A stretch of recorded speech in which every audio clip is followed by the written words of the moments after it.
கன்னி பெண்ணை மெல்ல மெல்ல தென்றல் தாளாட்ட கன்னி பெண்ணை மெல்ல மெல்ல தென்றல் தாளாட்ட கடலின் அலைகள் ஓடி வந்து காலை நீராட்ட எழுந்த இன்பம் என்ன என் எண்ணம் ஏங்கும் ஏக்கம் என்ன விருந்து கேட்பதென்ன அதையும் விரைந்து கேட்பதென்ன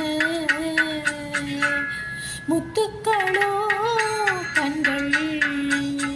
தித்திப்பதோ